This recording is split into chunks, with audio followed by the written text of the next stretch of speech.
Hey everybody, and welcome to the Equinor Summer STEM series. My name is Mr. Richards. I'm a pre-service teacher at the University of Houston. I'm with the Teach Houston program, which is a great program for aspiring math and science teachers. And we've got some really cool stuff planned for you in this series. So let's go ahead and jump right into today's guided activities. All right, welcome to this section of guided activities. I like to start out by saying that I am a gamer and I love video games and always have. And so I just want to start out by showing a little bit of gameplay from a few different games. And I want you to see if you can notice anything that they have in common, or try to think about what these games might share with each other. Go! Go! Go! Hostile vehicle spotted, over. Enemy tank is inbound, over.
Okay, so what do you think? What do a first-person shooter like Battlefield 2, a turn-based strategy game like Civilization 4, and an MMORPG like Disney's Toontown all have in common? Well, if you said that they're all written in Python, then you'd be correct.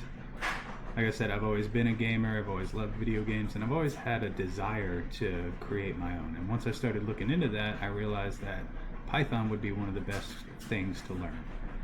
Now, I'll be completely honest, I am not a programmer. I have very minimal experience in writing code and programming. And so when I set out to learn how to install Python, I did what everyone else would do. I just went onto YouTube and Google and started looking at videos, and I found that a lot of them were really kind of geared towards people who had some kind of basic understanding of programming, or at least more than what I did. So I thought I'd put this little tutorial together to show you how to download Python onto your machine and how to do some basic interactions with it. So the first thing that we're going to want to do is we're going to want to download the program onto our computer. So we'll just open up a web browser and we're going to go to www.python.org.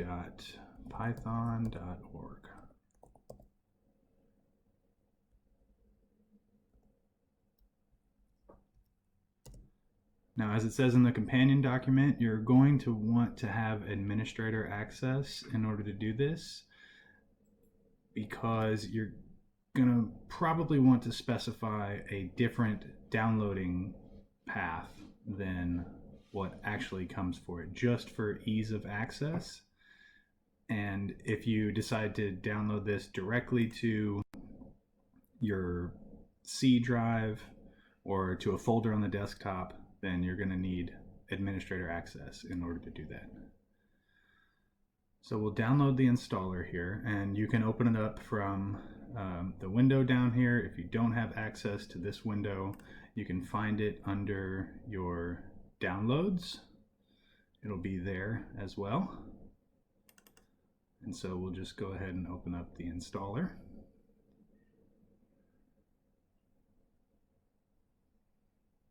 And as a matter of fact, what I'm going to do is I'm going to show you, we want to do this, I want to right click the file and click run as an administrator.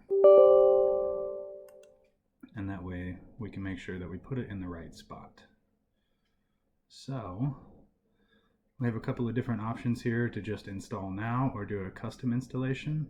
We're going to do a custom installation here, but one of the most important things is that we absolutely need to check this box right here that says add Python 3.8 to path. What that is going to do is it's going to allow your computer, your command prompt, it's going to allow it to find Python and be able to access Python files in that way. So you absolutely want to make sure that you have this box checked.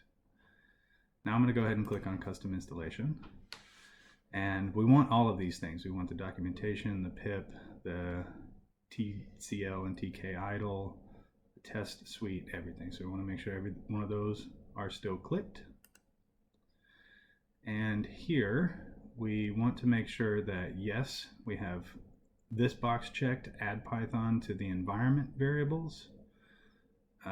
Whether or not you install for all users is up to you. There's only one user on this machine, so it doesn't really matter for me.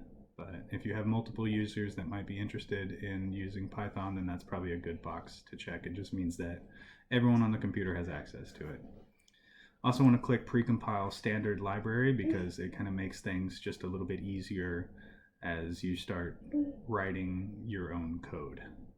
And so now I want to put it in a different location because this is a really long address, and initially we're going to have to be typing in a lot of things, and I would just much rather have a shorter address to deal with. And as you can see, it says you're going to require write permissions for this selected location, which means that you have to be operating as an administrator on your computer. So I am going to put this into a folder that I have on the desktop labeled Python. See, that's a much shorter address here. And then you just go ahead and click install. And probably shouldn't take too long, but it might take a little while to get this thing installed. So once the install is complete, we should be looking at a window that looks something like this. And one thing we can do is we can click here on the link that says online tutorial. That is going to take you directly to the tutorial for python.org through their website. This is actually one of the things that I'm going to ask you to go and do as soon as we do a quick verification to make sure that Python is actually working on your machine. Another way that you can get there, other than clicking the link, is there's also links to this in the companion document to this video. The link in the companion document is going to take you to topic 3, which is what I really want you guys to check out. But you could also just open up a Google tab and go to type in Python tutorials or Python tutorial, and we should have the Python tutorial right here. Should be the first thing that pops up.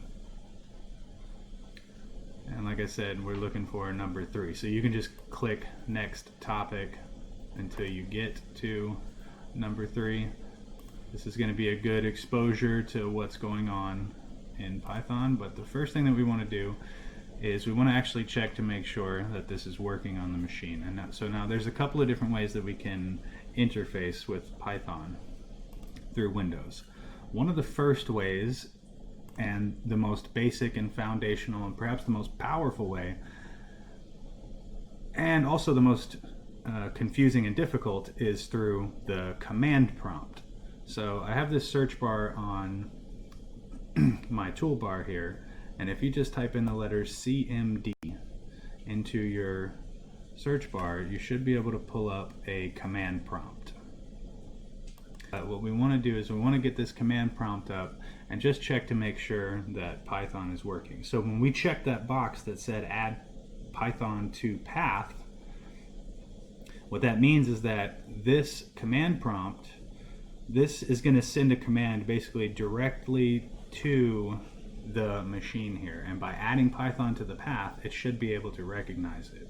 And all we have to type in is the word Python and press enter, and it should show you, should get an output like this, Python 3.82. Now what this did was this actually now switched our command prompt to a Python interpreter. So if you noticed, I was initially prompted with this address, my C:/user/Allen, and now it's changed to these 3 arrows right here. So what this means is that this thing will now actually take Python code and commands.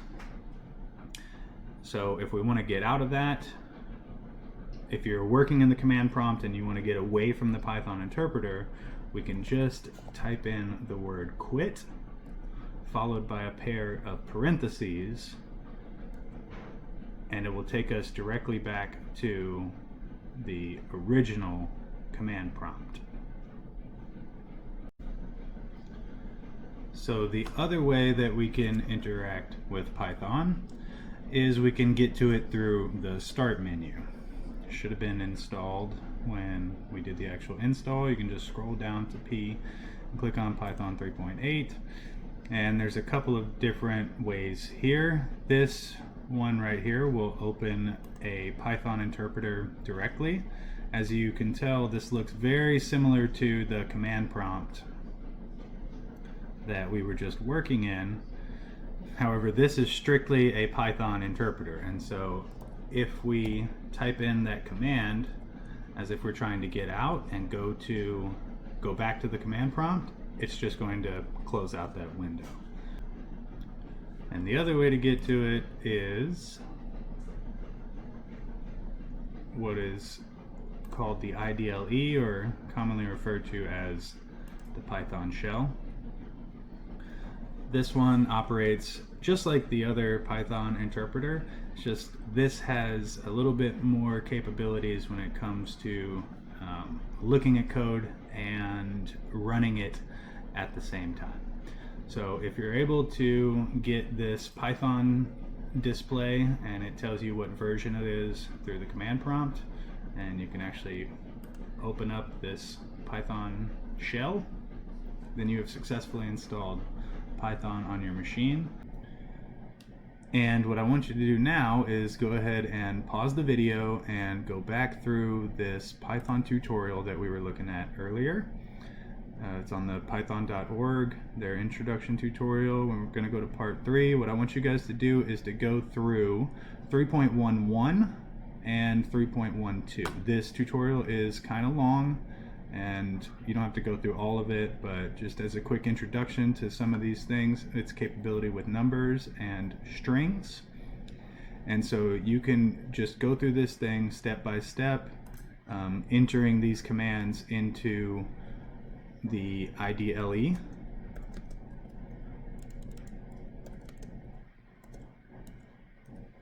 And just follow along with it. Whenever you get done with that, 3.11 and 3.12, come on back and check out the rest of this video. Okay, so hopefully we made it through these first couple of parts of the tutorial. And if you're a little bit confused by some of the stuff, don't worry, you're not alone, because Python is kind of weird, especially when it comes to the next couple of things that I want to talk about, which would be comments, variables, and strings. So the comments are pretty straightforward, and they behave in the same way as a lot of other coding and programming languages do. In Python, we make comments by starting our line with the hash character, right, or this hashtag. So when you do that, what that does is it comments out everything else in the rest of that line. So your program will not read this. This is just for you as the programmer to be able to see. So comments are really useful for explaining what any specific bit of code is going to do. And you can also use them to leave a little note to yourself. If you go and look at Python programs and modules as we go further through this, then you'll see that what a lot of programmers do is they'll put a hashtag and then follow it with to do, which is kind of giving them a little note that this is something that I need to fix in this section of code. Now, variables are, Python treats variables in an interesting kind of way. You can really just write anything and set it equal to some number value, and you've just created a variable. This word width and height became variables when we put these numbers there. And then you could just type in those variables and use other commands to manipulate them using arithmetic or any other kind of operators in between them. The reason why Python is so weird with variables is that in a lot of other programming languages, you need to define specifically what type of variable you're creating. So let me see, in this part, if you notice, it says that Python supports all these different types of numbers, integers, floats, decimals, and fractions. You can click on these links to get kind of an explanation of what each type of variable is, but you don't have to actually tell Python what type of variable you want. You can just say, I want the word tax to be equal to 12.5 divided by 100. And you've just defined that variable, and it basically tells itself what kind of variable that it is.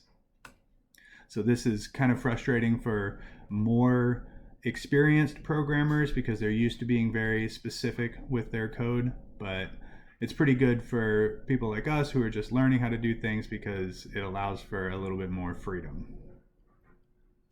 So strings are like variables, except instead of having a numeric value, we are attaching a specific chunk of text to be a string.